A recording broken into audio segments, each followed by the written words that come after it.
Chapter 8. At this point, the sequence of events, as I remember it, becomes blurry. I don't know what happened next. Perhaps I fell asleep and wasn't aware of it. Or perhaps the pressure Mariano Aureliano exerted on my back was so great that I passed out. When I came to my senses again, I was lying on a mat on the floor. I opened my eyes and instantly became conscious of the intense brightness around me. There seemed to be sunlight in the room. I blinked repeatedly, wondering whether there was something wrong with my eyes. I couldn't focus them. "Mr. Aureliano," I called out. "There seems to be something wrong with my eyes." I tried to sit up, but couldn't. It wasn't Mr. Aureliano or Mr. Flores who was standing by my side. A woman was there. She was leaning over me, blotting out the brightness, so to speak. Her black hair hung loosely down her sides and shoulders. She had a round face and an imposing bust. Again, I tried to sit up. She didn't touch me, yet I knew that somehow she was holding me down. "Don't call him Mr. Aureliano," she said, "or Mariano either. That's very disrespectful of you. Call him Nawal. And when you talk about him, call him the Nawal Mariano Aureliano. He likes his full name." Her voice was so melodious. I liked her. I felt feisty. I wanted to ask her why all the nonsense about being disrespectful. I had heard Delia and all the other women call him the most ridiculous pet names and fuss over him as if he were their favorite doll. He certainly had enjoyed every minute of it, but I couldn't remember when and where I had witnessed that. "Do you understand?" the woman asked. I wanted to say yes, but I didn't have a voice. I tried to no avail to open my mouth and say something. When she insisted on knowing if I had understood, all I could do was nod. She offered me her hand to help me up. Before she touched me, I was up, as if my desire to rise had superseded the actual contact with her hand and had pulled me into a sitting position before she did. Astonished by this occurrence, I wanted to ask her about it, but I could barely keep myself upright. And as for talking, words simply refused to come out of my mouth. She stroked my hair repeatedly. Obviously, she was thoroughly aware of my plight. She smiled kindly and said, "You're dreaming." I didn't hear her say that, but I knew that her words had moved directly from her mind into mine. She nodded and told me that, indeed, I could hear her thoughts and that she could hear mine. She assured me that she was like a figment of my imagination, yet she could act with me or upon me. "Pay attention," she commanded me. "I'm not moving my lips, and yet I am talking to you. Do the same." Her mouth didn't move at all.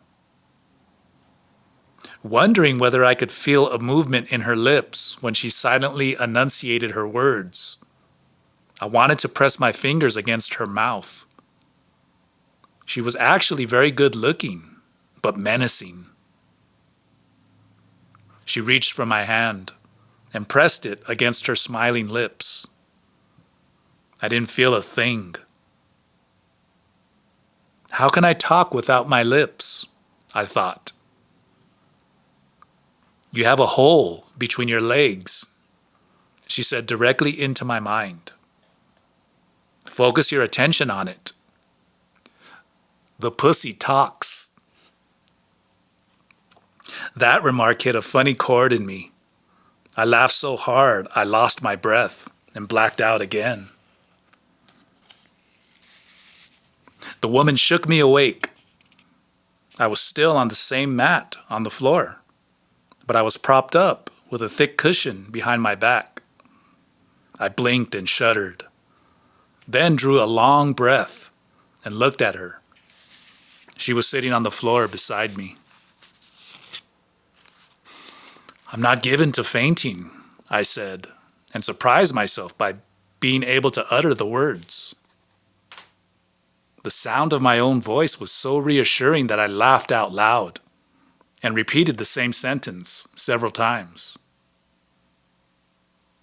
I know, she appeased me. Don't worry, you're not quite awake anyway. I am Clara. We have already met at Esperanza's. I should have protested or asked her what she meant. Instead, without doubting for an instant, I accepted that I was still asleep and that we had met at Esperanza's. Memories, foggy thoughts, visions of people, of places began to emerge slowly. A clear thought popped into my mind. I had dreamt once that I met her. It was a dream. Thus, I never had thought about it in terms of real events. The moment I looked onto that realization, I remembered Clara. Of course we've met, I said triumphantly. But we met in a dream, so you are not real. I must be dreaming now. Therefore, I can't remember you. I sighed, content that it could all be explained so easily, and relaxed against the thick pillow. Another clear memory of a dream popped into my mind. I couldn't recall exactly when I had dreamt this dream, but I remembered it as clearly as if the event had actually taken place. In it, Delia had introduced me to Clara. She had described Clara as the most gregarious of the women dreamers. She actually has friends who adore her. Delia had confided in me. The Clara of that dream was quite tall, strong, and rotund. She had observed me insistently, as one observes a member of an unknown species, with careful eyes and nervous smiles. And yet, in spite of her demanding scrutiny, I had liked her immensely.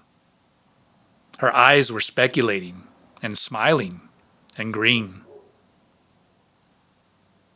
What I remembered best about her intense watchfulness was that she had looked at me with the unblinking stare of a cat. I know this is just a dream, Clara, I repeated, as if I needed to reassure myself. No, this is not a dream. It's a special dream. Clara contradicted me forcefully. You're wrong to entertain such thoughts. Thoughts have power. Be watchful of them. You're not real, Clara, I insisted, in a strained, high-pitched voice. You're a dream. That's why I can't remember you when I am awake. My stubborn persistence made Clara chuckle. You have never tried to remember me, she finally explained. There was no point to it, no reason for it. We women are excruciatingly practical, our great flaw or our great asset. I was about to ask her what the practical aspect of remembering her now was when she anticipated my question. Since I am in front of you, you need to remember me. And you do. She bent lower and, fixing me with her cat-like stare, added, and you won't forget me anymore. The sorcerers who reared me told me that women need two of anything in order to solidify it. Two sights of something, two readings, two frights, etc.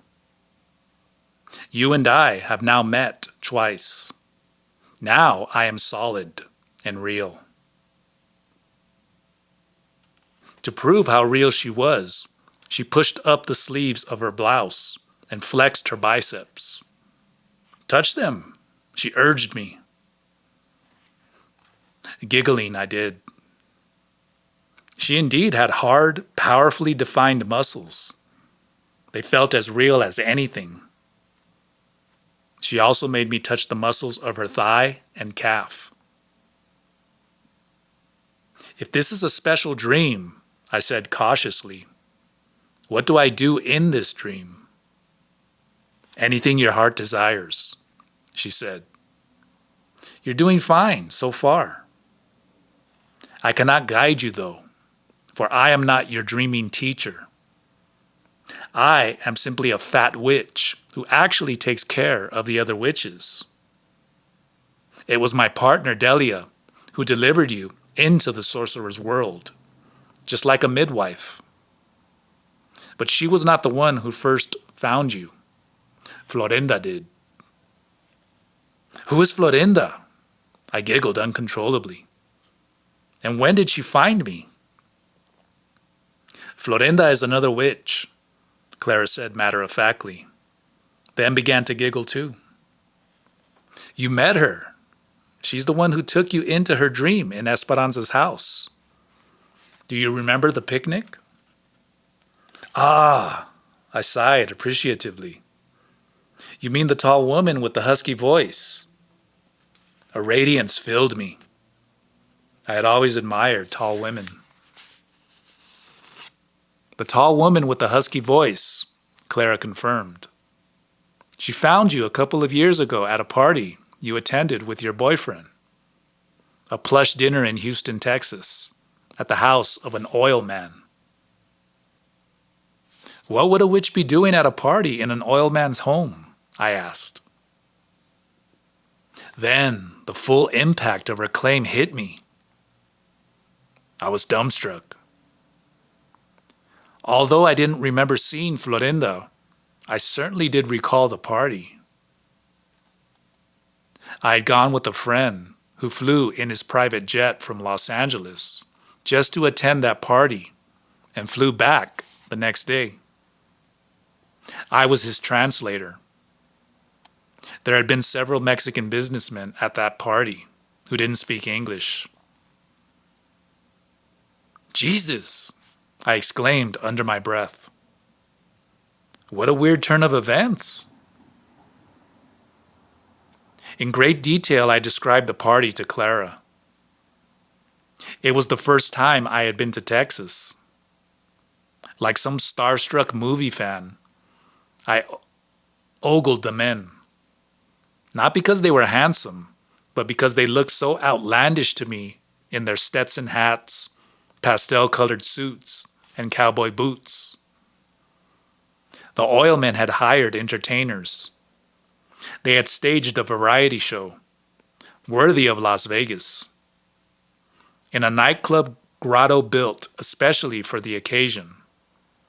It throbbed with loud music and strobe lights, and the food had been superb. But why would Florinda attend such a party? I asked. The world of sorcerers is the strangest thing there is, Clara said by way of an answer. She jumped up like an acrobat, from a sitting position to a standing one, without using her arms. She paced about the room back and forth in front of my mat. She looked formidable in her full dark skirt, her cowboy denim jacket, colorfully embroidered in the back, and her sturdy cowboy boots. an Australian hat pulled low over her brow as if to protect her from the noonday sun, added the last touch to her eccentric, outlandish appearance. "How do you like my outfit?" she asked, pausing in front of me. Her face was radiant. "It's great," I gushed. She certainly had the flair, the confidence to carry off any kind of outfit. "It's really cool." She kneeled beside me on the mat and, in a confidential whisper, said, "Delia is green with envy. We are always in comparison to see who comes up with the nuttiest getup. It has to be crazy without being stupid." She was silent for a moment, and her eyes watched me, considering. "You're welcome to compete," she offered. "Do you want to join us in our game?" I nodded emphatically, and she spelled out the rules for me. Originality, practicality, low price, and no self-importance, she rattled off. Then she rose again and twirled a few more times around the room. Laughing, she collapsed beside me and said, "Florinda thinks I should encourage you to participate. She says that in that party, she found out that you had a touch for thoroughly practical outfits." She could barely finish the sentence. She was overcome by a great burst of giggles. "Did Florinda talk to me there?" I asked and gazed at her slyly, wondering whether she would tell me what I had omitted from my account, information that I wasn't going to volunteer. Clara shook her head, then gave me a distracted smile, meant to deflect further questions about the party. "How did Delia happen to be at the baptism in Nogales, Arizona?" I asked, shifting the conversation to the events of the other party. "Florinda sent her there," Clara admitted, tucking all her loose hair into her Australian hat. "She crashed the party by telling everyone that she had come with you." "Wait a minute," I interrupted her. "This is no dream. What are you trying to do to me?" "I'm trying to instruct you," Clara insisted, without altering her air of indifference. Her tone was even, almost casual. She didn't seem to be interested in the effect her words were having on me. Yet she watched me carefully as she added, "This is a dream, and we are certainly talking in your dream, because I am also dreaming your dream." That her outlandish statements should have been enough to appease me was proof that I was dreaming. My mind became calm, sleepy, and capable of accepting the situation. I heard myself speak, a voice detached from my volition. "There is no way Florinda could have known about my driving to Nogales," I said. "My girlfriend's invitation was accepted on the spur of the moment." "I knew that this would be incomprehensible to you," Clara sighed. Then, looking into my eyes and weighing her words carefully, she declared, "Florinda is your mother, more than any mother you ever had." I found her statement preposterous, but I couldn't say a word. "Florinda feels you," Clara continued. She had a devilish glint in her eyes as she added, "There is a homing device she uses. She knows wherever you are." "What homing device?" I asked, my mind suddenly completely in control. The thought that someone might know at all times what I was up to filled me with dread. Her feelings for you are a homing device, Clara said with beautiful simplicity, and in a tone so soft and harmonious that it made my apprehension vanish. What feelings for me, Clara? Who knows, child? She said wistfully. She drew her legs up, wrapped her arms around them, and rested her chin on her knees. I've never had a daughter like this. My mood changed abruptly from amusement back to apprehension. In the rational, thought-out manner that was my style, I began to worry about the subtle implications of Clara's statement. And it was precisely my rational deliberations that again turned on my doubts. This couldn't possibly be a dream. I was awake. My concentration was too keen for me to be otherwise. Sliding down the cushion propped against my back, I half closed my eyes. I kept watching Clara through my lashes, wondering whether she would slowly fade away, as people and scenes fade away in dreams. She didn't. I felt momentarily reassured that I was awake, and so was Clara. No, we're not awake, she contradicted me, again intruding into my thoughts. I can speak, I said, by way of validating my state of total consciousness. Big deal, she cackled. Now I am going to do something that will wake you up, so that you can continue the conversation while you are really awake. She enunciated the last word with great care, drawing it out in an exaggerated fashion. Wait, Clara, I pleaded. Give me time to adjust to all this. I preferred my uncertainty to what she might do to me. Impervious to my pleading, Clara rose and reached for the pitcher of water, standing on a low table nearby. Still giggling, she hovered over me, holding the pitcher over my head.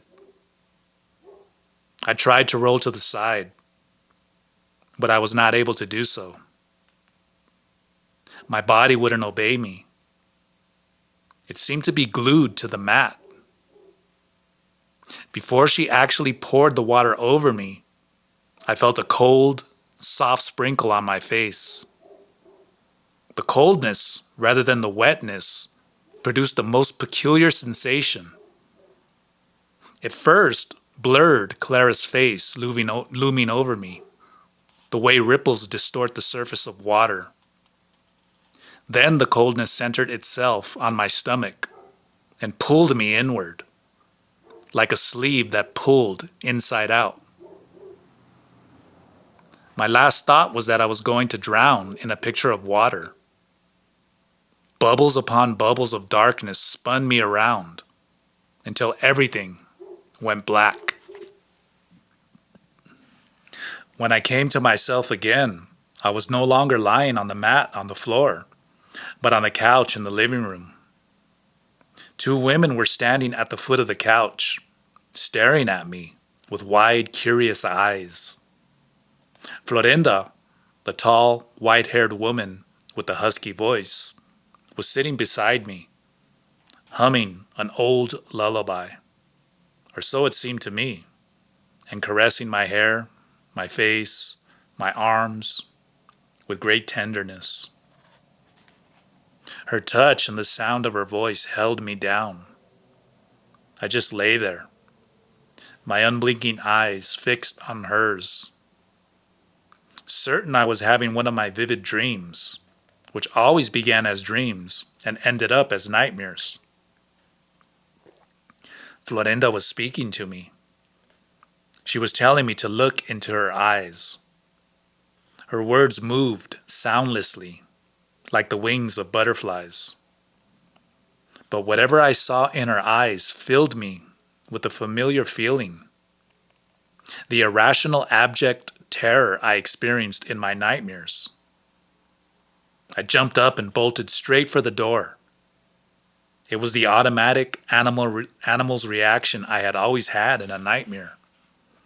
"Don't be frightened, my darling," the tall woman said, coming after me. "Relax. We are all here to help you. There's no need to be so upset. You'll hurt your little body by subjecting it to unnecessary fright." I had stopped by the door, not because she had persuaded me to stay, but because I couldn't open the damn thing. Frantically, I pulled and pushed the door. It didn't budge. The tall woman was just behind me. My trembling increased.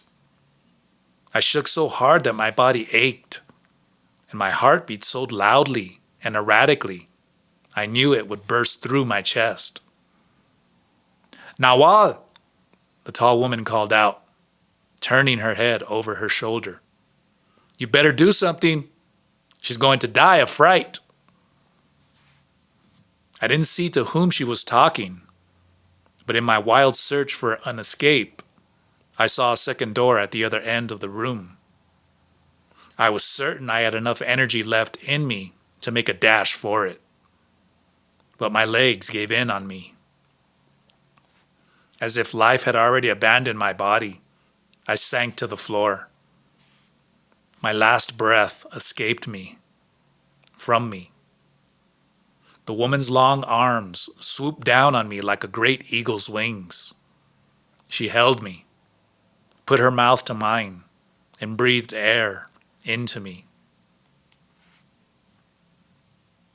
Slowly, my body relaxed. My heartbeat returned to normal.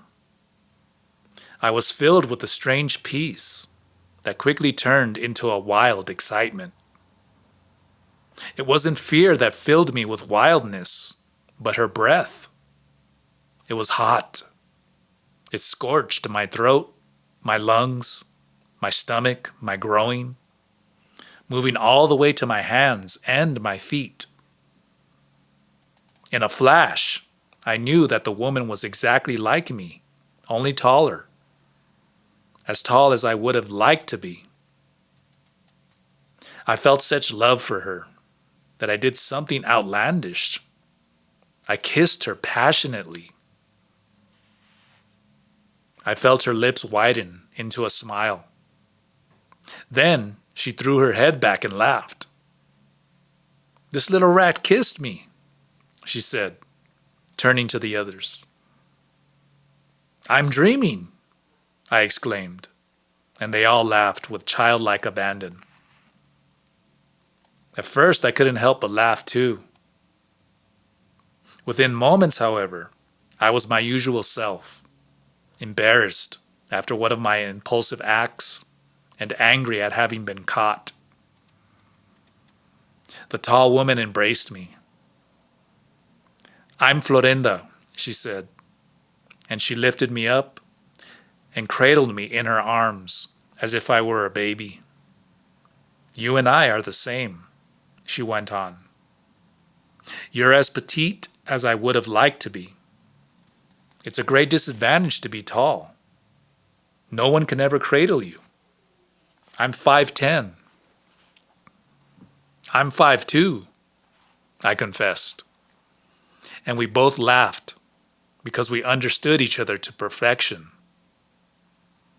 I was short on the second inch, but always rounded it up. I was certain Florinda was closer to 5'11", but rounded it down to 10. I kissed her cheeks and her eyes. I loved her with a love that was incomprehensible to me. It was a feeling untainted by doubt or dread or expectation. It was the love one feels in dreams. Seemingly In complete agreement with me, Florinda chuckled softly, the elusive light in her eyes. The ghostly whiteness of her hair was like some forgotten memory. I felt as if I had known her from the day I was born. It occurred to me that children who like their mothers must be lost children. Filial love coupled with admiration for the mother's physical being must result in a sense of total love, like the love I felt for this tall, mysterious woman. She put me down. "This is Carmela," she said, turning me toward a beautiful, dark-eyed, dark-haired woman. Her features were delicate, and her skin was flawless. She had the smooth, creamy palate of someone who stays much indoors. "I only take moon baths," she whispered in my ear as she embraced me. "You ought to do the same. You're too fair to be out in the sun. You're ruining your skin." It was her voice more than anything else that I recognized. She was the same woman who had asked me all those direct, personal questions at the picnic. I remembered her in a sitting position. She had seemed small and frail. To my surprise, she was 3 or 4 inches taller than I. Her powerful, muscular body made me feel insignificant in comparison. With her arm draped around my shoulder, Florinda guided me toward the second woman, who had been standing beside the couch when I awoke. She was muscular and tall, but not as tall as Florinda. She wasn't conventionally beautiful. Her features were too strong for that. Yet there was something striking, thoroughly attractive about her, including the faint shadow of fine hair on her upper lip, which she obviously didn't bother to wax or bleach. I sensed a tremendous force in her, an agitation that was completely under control, yet still there. "This is Zoila," Florinda said to me. Zoila made no motion to either shake my hand or to embrace me. Carmela laughed and spoke for Zoila. "I'm very happy to see you again." Zoila's mouth curved in the loveliest of smiles, showing white, large, even teeth. As her long, slender hand, glinting with jeweled rings, brushed my cheek, I realized she was the one whose face had been hidden under a mass of scraggly hair.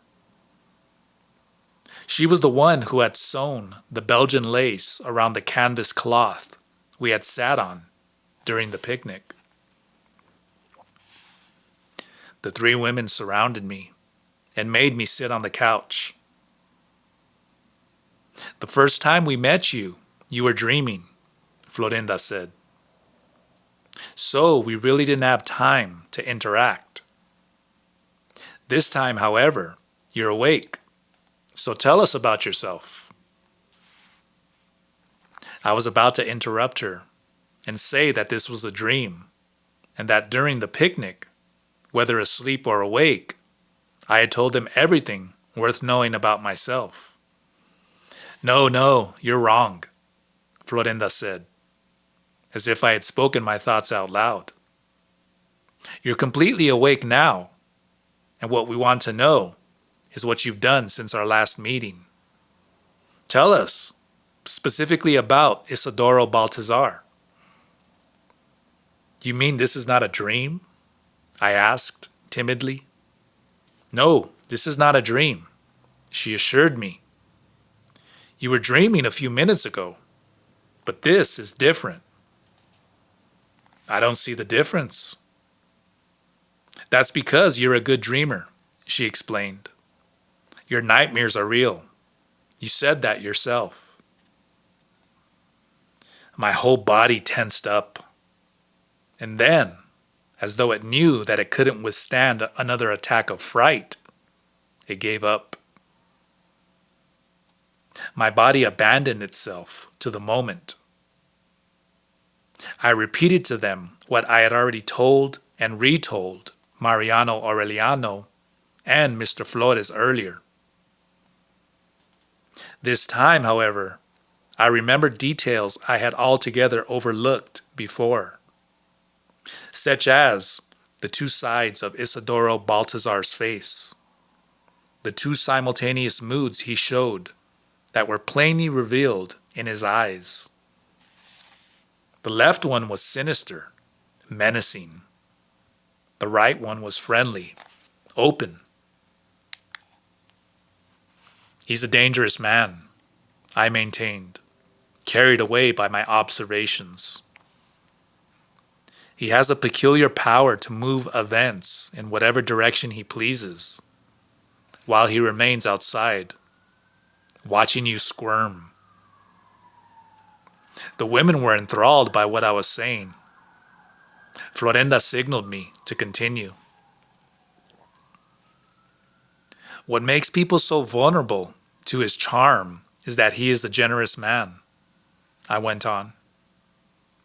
And generosity is perhaps the only virtue that none of us can resist. We are dispossessed, regardless of our background. Realizing what I had said, I stopped abruptly and gazed at them aghast. I don't know what has come upon me, I muttered in an attempt to apologize. I truly don't know why I said that when I haven't thought about Isidoro Baltazar in those terms myself. It's not me talking. I'm not even capable of making those kind of judgments. Never mind, child, where you get these thoughts, Florinda said. Obviously, you're plugging into the source itself. Everybody does that, plugs into the source itself. But it takes a sorcerer to be aware of it. I didn't understand what she was trying to tell me. I restated that I had no intention of shooting off my big mouth. Florinda giggled and regarded me for a few moments thoughtfully. Act as if you were in a dream. Be daring and don't apologize, she said. I felt stupid, incapable of analyzing what I felt.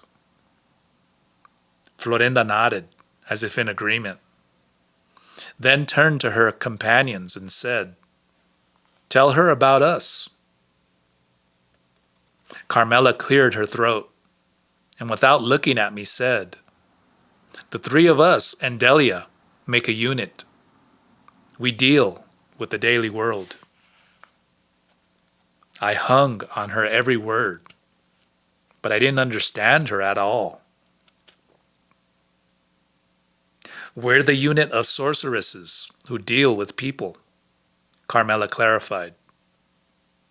There is another unit of 4 women who don't deal with people at all. She took my hand in hers and examined my palm, as if she were to read my fortune, then closed it gently into a fist and added, "You're just like us in general. That is, you can deal with people. And you're like Florinda in particular." Again she paused, and with a dreamy look on her face, she repeated what Clara had already told me. "It was Florinda who found you," she said. "Therefore, while you remain in the world of sorcerers, you belong to her. She'll guide you and look after you." Her tone carried such a great certainty that it threw me into genuine worry. "I don't belong to anyone," I said. and I don't need anyone to look after me. My voice was strained, unnatural, uncertain. Silently, the women watched me, bemused smiles on their faces. "Do you think I need guidance?" I asked defiantly, gazing from one to the other. Their eyes were half closed, their lips parted in those same contemplative smiles. The imperceptible nods of their chins clearly indicated that they were waiting for me to finish what I had to say. "I think I do very well in my life, on my own," I finished lamely. "Do you remember what you did at the party where I found you?" Florinda asked me. As I stared at her in amazement, Carmela whispered in my ear, "Don't worry, you can always find a way to explain anything." She waved a finger at me, not in the slightest disturbed. Panic crept over me at the thought that they might know that I had walked naked in that party in front of dozens of people. Until that moment, I had been, if not proud of my outlandish behavior, at least acceptant of it. To my way of thinking, what I did at that party was a manifestation of my spontaneous personality. First, I had taken a long horseback ride with the host in my evening gown and without a saddle to show him, after he dared me, and I bet I couldn't do it, that I was as good on horseback as any cowboy. I had an uncle in Venezuela who had a stud farm, and I had been on a horse since I was a toddler. Upon winning the bet, dizzy from the exertion and alcohol, I took a plunge in his giant pool, in the nude. "I was there, by the pool, when you went in naked," Florinda said, obviously privy to my recollection. "You brushed me with your naked buttocks. You shocked everyone, including me. I liked your daring. Above all, I liked that you walked naked all the way from the other side of the pool just to brush against me. I took that as an indication that the spirit was pointing you out to me." "It can't be true," I mumbled. "If you had been at that party, I would have remembered you. You're too tall and striking looking to be overlooked." It wasn't meant as a compliment. I wanted to convince myself that I was being tricked, manipulated. "I liked the fact that you were killing yourself just to show off," Florinda went on. "You were a clown, eager to draw attention to yourself at any cost, especially when you jumped on a table and danced for a moment, shaking your buttocks shamelessly, while the host yelled his head off. Instead of embarrassing me, her remarks filled me with an incredible sense of ease and delight. I felt liberated. The secret was out. The secret I had never dared to admit, that I was a show-off who would do anything to get attention. A new mood overtook me, definitely more humble, less defensive. I feared, however, that such a mood wouldn't last. I knew that any insights and realizations I had arrived at in dreams had never survived. But perhaps Florinda was right, and this was no dream, and my new frame of mind would endure. Seemingly cognizant of my thoughts, the three women nodded emphatically. Instead of feeling encouraged by their agreement, It only revived my uncertainties. As I had feared, my insightful mood was short-lived. Within moments, I was burning with doubts, and I wanted a respite. "Where's Delia?" I asked. "She is in Oaxaca," Florinda said, then added pointedly, "She was here just to greet you." I had thought that if I changed the subject, I would get a respite and have a chance to recuperate my strength.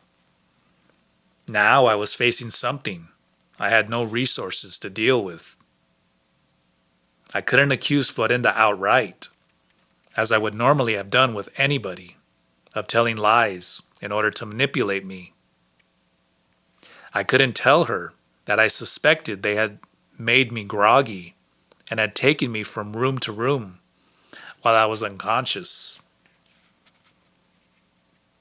"What you say is really preposterous, Florinda," I chided. "I can't believe that you expect me to take you seriously." Chewing the inside of my lip, I stared at her long and hard. "I know that Delia is hiding in one of the rooms." Florinda's eyes seemed to tell me she understood my quandary. "You have no other option except to take me seriously," she said. Though her tone was mild, it was final. I turned to the other two women, hoping for some kind of an answer, anything that would ease my growing apprehension. "If someone else guides you, it's actually very easy to dream," Carmela confided. "The only drawback is that that someone else has to be a Nawal."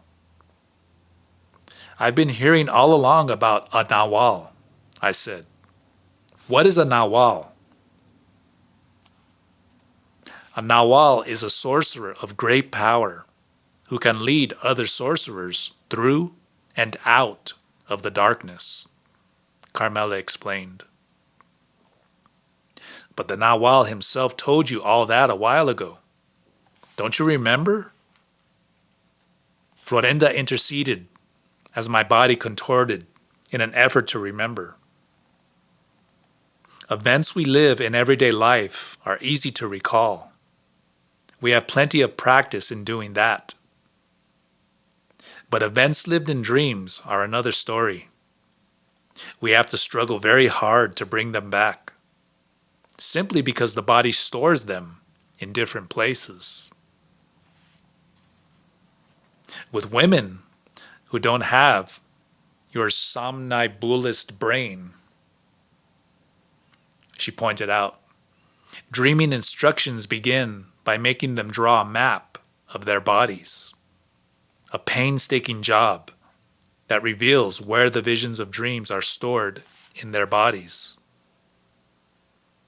"How do you draw this map, Florinda?" I asked, genuinely intrigued. "By systematically tapping every inch of your body," she said. "But I can't tell you more.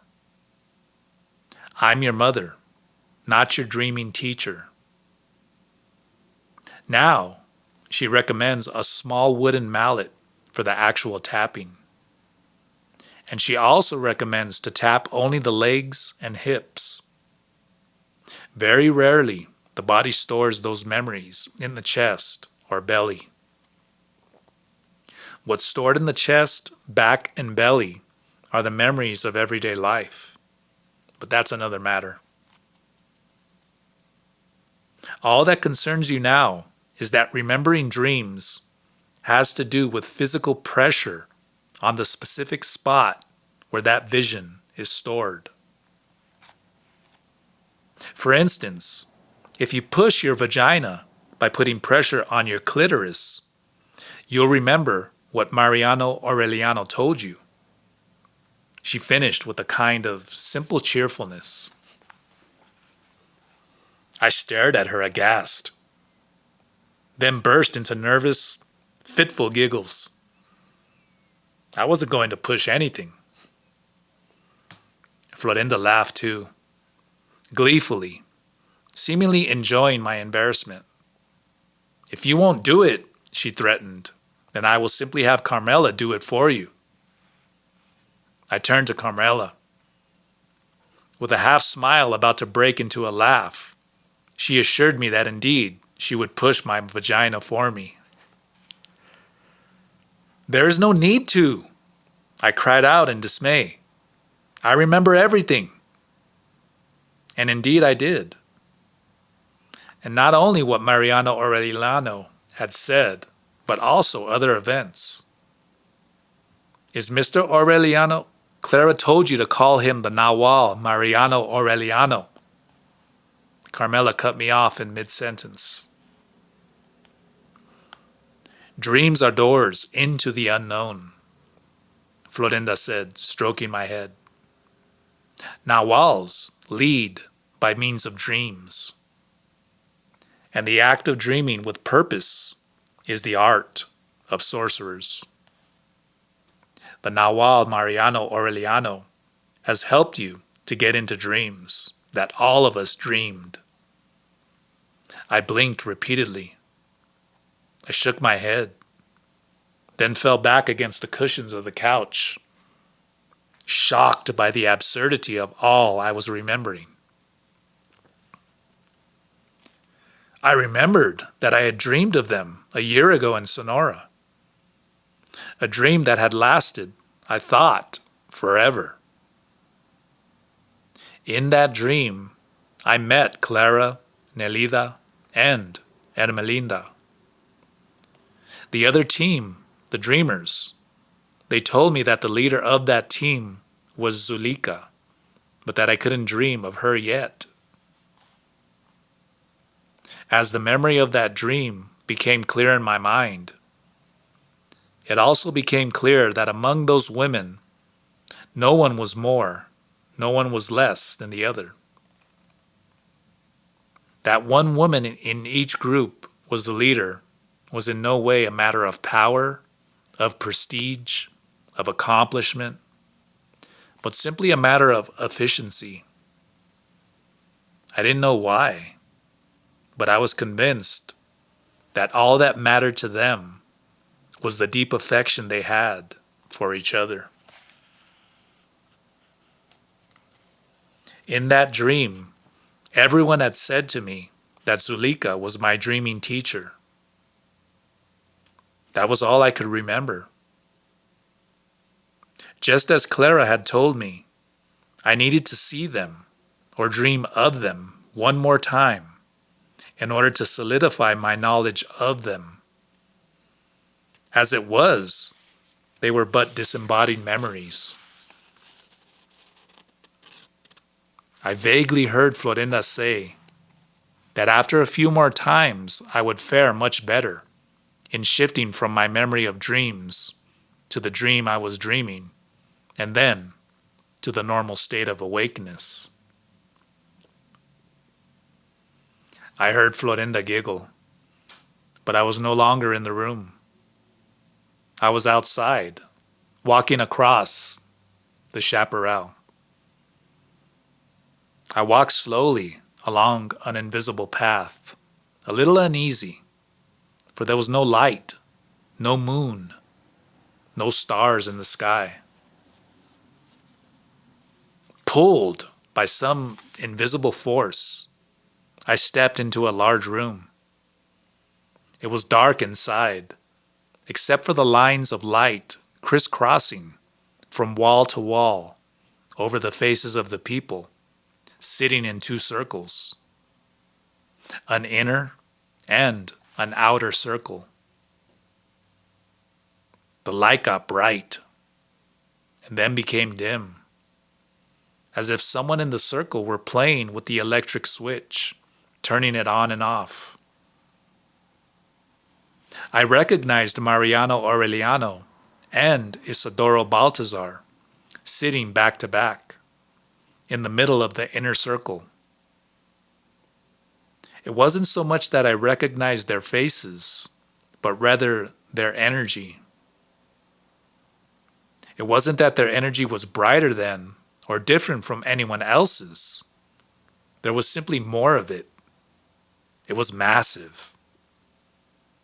It was one splendid, great lump of inexhaustible brilliance. The room shone white. There was a vividness to things, a hardness to every edge and corner.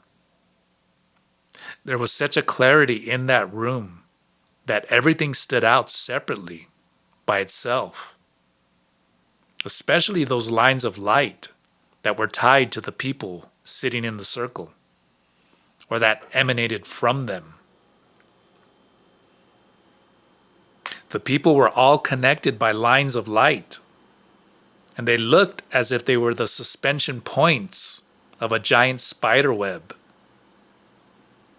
They all communicated wordlessly through the light.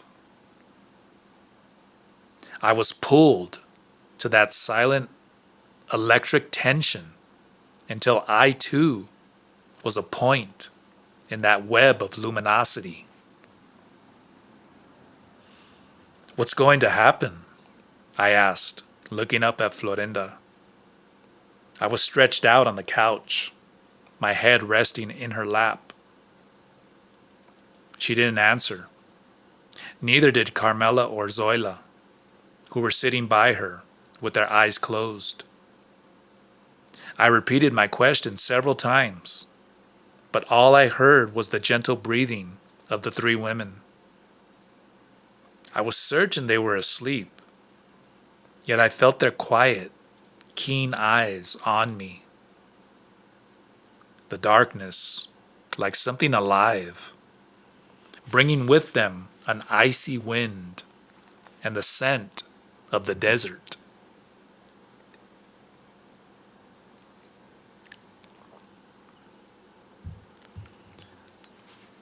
Chapter 9.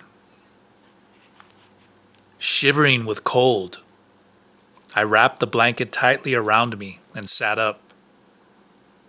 I was in a strange bed, in a strange room, furnished only with a bed and a night table, yet everything around me exuded familiarity. However, I couldn't decide why it was all so well known to me. Perhaps I'm still asleep, I thought. How do I know this isn't a dream? I sank back into my pillows. I lay there with my arms behind my head and let the bizarre events I had witnessed and lived, half dream, half memory, run through my mind. It all began, of course, the year before, when I drove with Delia Flores to the healer's house. She had claimed that the picnic I had had with everyone there had been a dream. I had laughed at her and discarded her statement as preposterous. She had been right, though. I knew now that the picnic had been a dream. Not my dream, but a dream dreamt by others, and to which I had been invited. I was a participating guest. My mistake all along had been to try doggedly to deny it, to discard it as a fake, without knowing what I meant by fake. All I succeeded in doing was to block that event from my mind so completely that I was never aware of it. What I needed to do was to accept that we have a track for dreams, a groove where only dreams run. Had I set myself to remember the dream I had had in Sonora as nothing else but a dream, I would have succeeded in retaining the wonder of what had occurred while the dream was being dreamt. The more I speculated about it, and about all the things that were happening to me now, the greater my discomfort. But what surprised me the most was that I wasn't really scared of all these people, who, although supportive, were a scary bunch by any count. And it suddenly dawned on me that the reason why I wasn't scared was that I knew them very well. The proof to me was that they themselves had voiced the strange yet comforting feeling I had had, that I was coming home. I discarded all these thoughts as soon as I had formulated them, and honestly wondered whether perhaps I was mentally unbalanced, and they had found a way to focus on it and thus enhance it. In a serious, systematic fashion, I reviewed the history of my family in an effort to recall everything I might have heard about mental illness. There was a story of a maternal great-uncle who, Bible in hand, would preach at street corners. Then both my great-grandfather and my grandfather, at the onset of the First and the Second World Wars, respectively, committed suicide upon realizing that everything was lost to them. One of my grandmothers blew her brains out when she realized that she had lost her beauty and sex appeal.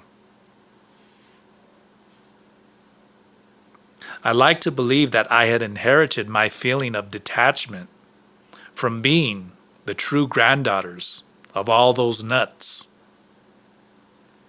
I had believed, always, that this feeling of detachment gave me daring. Those morbid thoughts caused me such anxiety that I jumped out of bed. With nervous, jerky movements, I pulled my body out of the blanket.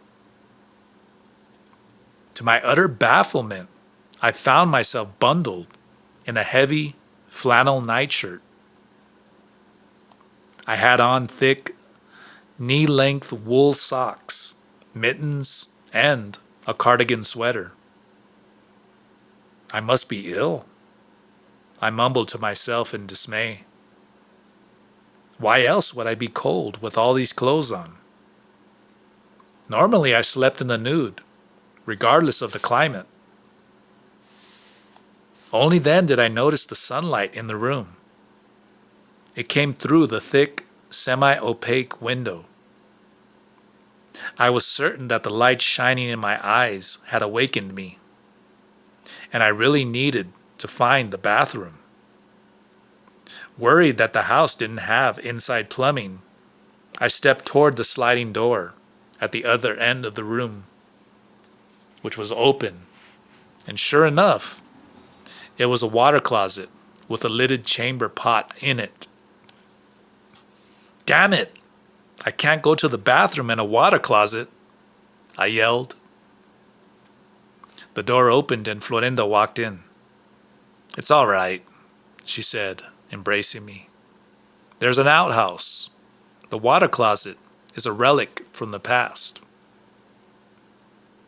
How fortunate, it's already morning, I laughed. No one will ever know that I'm too faint-hearted to go to the outhouse in the dark. Florinda gave me such a strange look, then turned her gaze away, and at last said in a whisper, "What makes you think it's morning?" "The sun woke me up a little while ago," I said, moving toward the window. Uncomprehendedly, I stared at the darkness outside. Florinda's face brightened.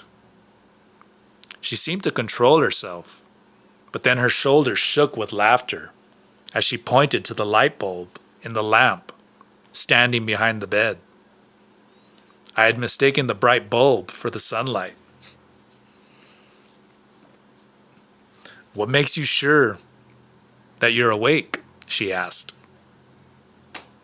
I turned to look at her and said, "My unbearable urge to go to the bathroom." She took me by the arm and said, "Let me take you to the outhouse before you disgrace yourself." "I'm not going anywhere until you tell me whether I'm awake or dreaming," I yelled. What a temper, Florinda exclaimed, lowering her head until her forehead touched mine. Her eyes were wide. You're dreaming awake, she added, enunciating each word carefully. In spite of my growing apprehension, I began to laugh. The sound of my laughter, which reverberated around the room like a distant echo, dispelled my anxiety.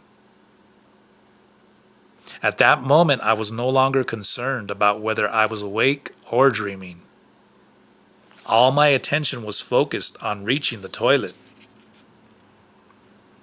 "Where's the outhouse?" I growled. "You know where it is," Florinda said, folding her arms over her chest. "And you'll never reach it in time, unless you will yourself to be there. But don't bring the outhouse to your bed. That's called lazy dreaming. The surest way to soil your bed. Go to the outhouse yourself in a flick of an eyelid."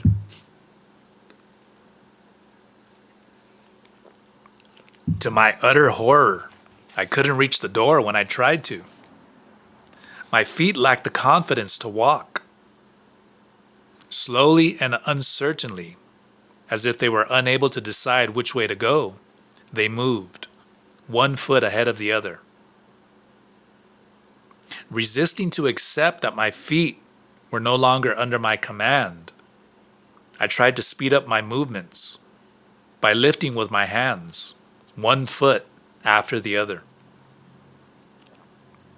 Florinda didn't seem to care what was happening to me.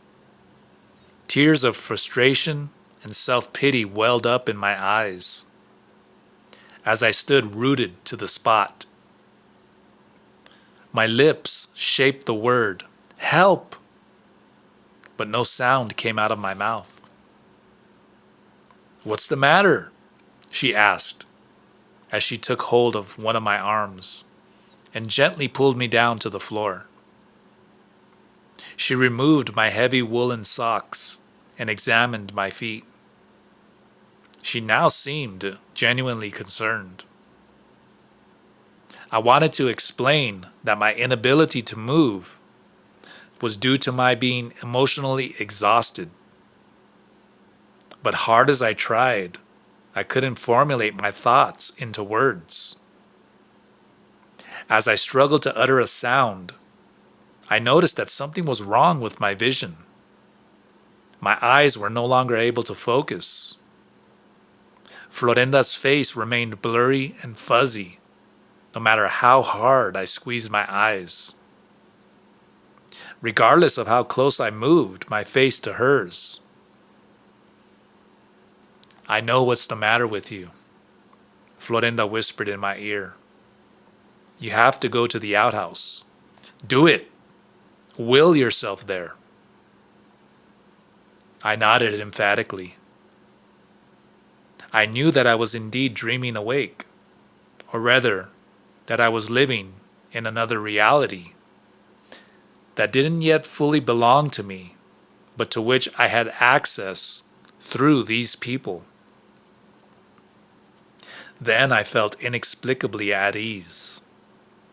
And suddenly I was in the outhouse. Not in a dreamed outhouse, but in a real one. It took me a long time to test my surroundings, to make sure this was the real thing. It was.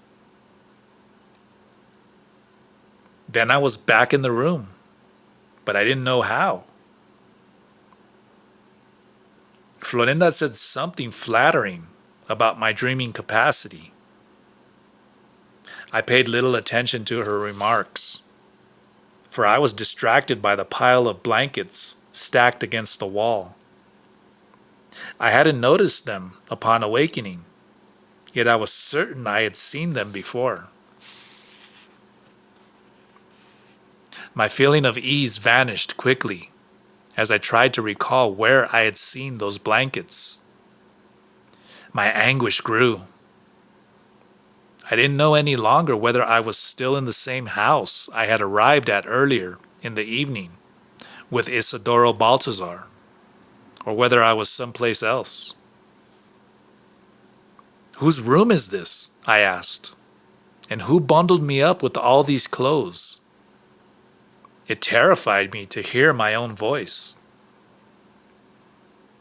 Florinda stroked my hair, and, in a kind, soft voice, said that for the time being, this was my room, and that she had bundled me up so I wouldn't get cold. She explained that the desert is deceiving, especially at night. She regarded me with an enigmatic expression, as though she were hinting at something else. And it disturbed me, because her words gave me no clues about what she might be referring to. My thoughts reeled aimlessly. The key word, I decided, was desert. I hadn't known the witch's place was in the desert. We had arrived at it in such a roundabout way, I had failed to ascertain where exactly the house was located. "What house is this, Florinda?" I asked. She seemed to be wrestling with some deep problem, her expression changing from thoughtful to worried several times. "Your home," she finally said, her voice deep with emotion. Before I could remind her that she hadn't answered my question, she gestured for me to be silent and pointed a finger at the door. Something whispered in the darkness outside. It could have been the wind and the leaves, but I knew it was neither. It was a soothing, familiar sound. It brought back to me the memory of the picnic. In particular, it brought back Mariano Aureliano's words. "I will blow you, as I blew the others," to the one person who now holds the myths in his hands. The words rang in my ears. I turned to look, wondering if Mariano Aureliano had perhaps come into the room and was repeating them out loud this very instant. Florinda nodded. She had read my mind, and her eyes, fixed on mine, were forcing me to acknowledge my understanding of his claim. At the picnic, I hadn't given much thought to his statement. It had simply been too preposterous. Now, I was so curious to find out who the others really were that I couldn't afford to let the topic of the conversation slip by. Isidoro Baltazar talked about some people who work with him. I began cautiously. He said that they had been entrusted to him and that it was his sacred duty to help them. "Are they the ones who blew to him?" I asked hesitantly. Florinda nodded her head affirmatively, a faint smile curling her lips, as if she found my reluctance to mention the word blue amusing. "Those are the ones the old Nawal blew to the new Nawal. They are women, and they are like you." "Like me?" I asked uncertainly. I wished I hadn't been so absorbed with my own puzzling changes of moods and feelings toward Isidoro Baltazar during the trip, and had paid closer attention to all he had revealed about his world. "In what way are those women like me?" I asked, and then added, "Do you know them?" "I've seen them," she said, non-committally. "How many women have blown to Isidoro Baltazar?" I asked with ill-concealed displeasure. Yet the mere thought of them was both exciting and alarming. Florinda was positively gleeful at my reaction. A few, and they don't resemble you physically, yet they are like you. What I mean is that they resemble one another the way my fellow sorceresses and I resemble one another, Florinda explained. Weren't you yourself surprised at how much alike we looked when you first met us? Acknowledging my nod, she went on to say that what made her and her cohorts so alike, in spite of the obvious physical differences, was their unbiased commitment to the sorcerer's world. We are drawn together by an affection that is as yet incomprehensible to you. I bet it is, I stated, as cynically as I could. Then my curiosity and excitement about the women who had been blown to Isidoro Baltazar got the better of me. When will I meet them? When you find them, Florinda said. Her voice, though low, had an extraordinary force that all but silenced me for a moment. How can I find them if I don't know them? It's impossible. Not for a witch, she remarked casually. As I already said, you don't resemble them physically, but the glow inside you is as bright as the glow inside them. You will recognize them by that glow. Her eyes were fixed on me intently, as if she could indeed see the glow inside me. It's the glow of sorceresses. Her face was grave, her voice unusually low. I wanted to make some impudent remark, but something in her manner alarmed me. Can I see that glow? I asked. We need the Nawal for that, Florinda said, and pointed to the Nawal Mariano Aureliano, who was standing in the shadowy corner of the room. I hadn't noticed him at all, but I didn't find his sudden appearance in any way alarming. Florinda told him what I wanted. He motioned me to follow him to the middle of the room. I'll show you that glow, he said, then squatted, and, holding up both hands, gestured for me to get on his back. We are going for a piggyback ride. I made no effort to conceal my disappointment. Aren't you going to show me the glow of sorcerers? Although I clearly remembered his words that true sorcery was not bizarre behavior, rituals, drugs, or incantations, I nevertheless expected a show, some demonstration of his power, such as mixing spells and simples over the fire.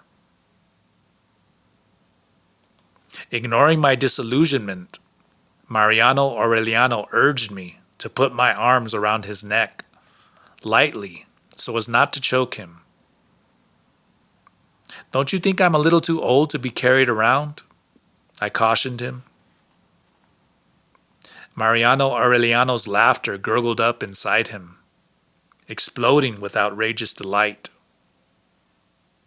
In one swift motion, he sprang to his feet, tucking his arms behind my knees.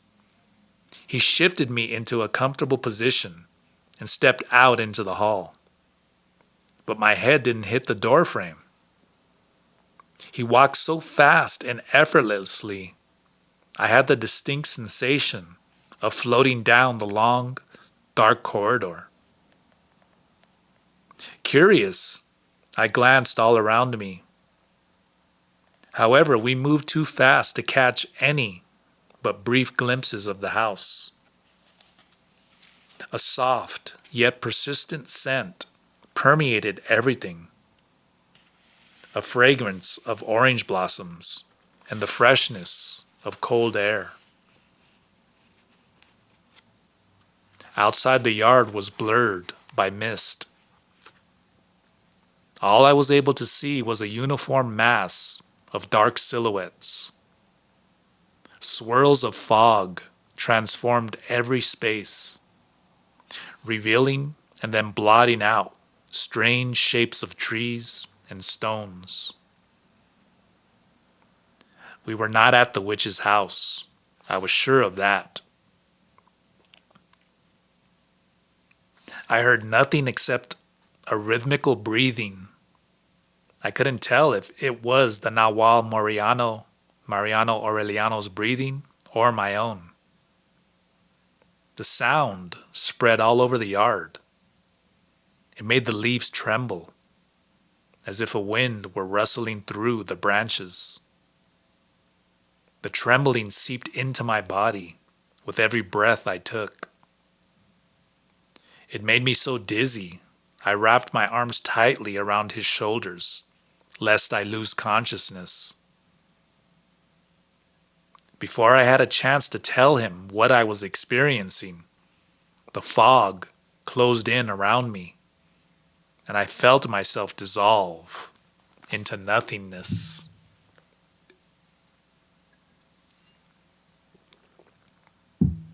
Rest your chin on the top of my head. The Nahual Mariano Aureliano's voice came, as if from a great distance. The words jolted me, for I had quite forgotten that I was riding on his back. Whatever you do, don't let go of me, he added with great urgency, as he pushed me up on his back, so my head was above his. What could possibly happen if I let go? I asked, in a tone that betrayed my growing apprehension. I would just fall onto the ground, wouldn't I? My voice had gotten terribly screechy. Mariano Aureliano laughed softly, but didn't answer. Leisurely, he walked up and down the extensive yard with light, soft steps, almost in a kind of dance. And then, for an instant, I had the distinct impression that we rose in the air. We became weightless. I felt that we actually traveled through the darkness for a fleeting moment. Then I felt the solid ground through Mariano Aureliano's body. Whether the fog had lifted or whether we were in a different yard, I couldn't determine. But something had changed. Perhaps it was only the air. It was heavier, harder to breathe. There was no moon, and the stars were faint. Yet the sky shone as if it were lit from some faraway spot. Slowly, as if someone were outlining them in the air, the contours of trees became clear.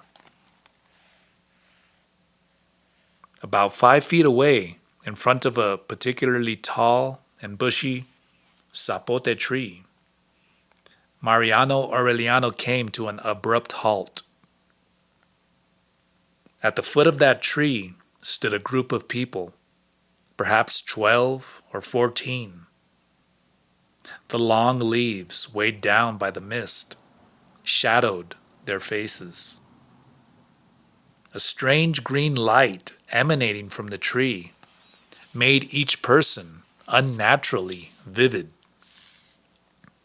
Their eyes, their noses, their lips, all of their features gleamed in that green light. Yet I could make out nothing of their faces. I didn't recognize any of them. I couldn't even determine whether they were males or females. They were simply people.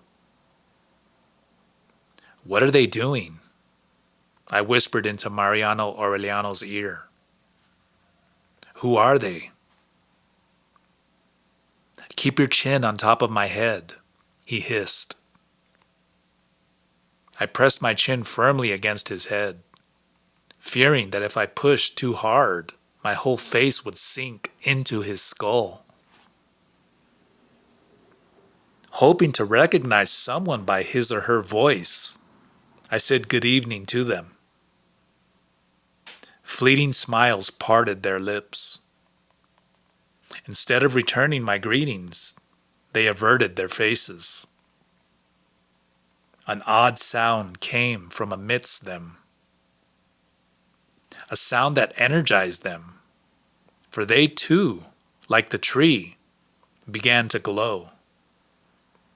Not a green light, but a golden brilliance that coalesced and shimmered until they all fused into one big golden ball that just hovered there under the tree.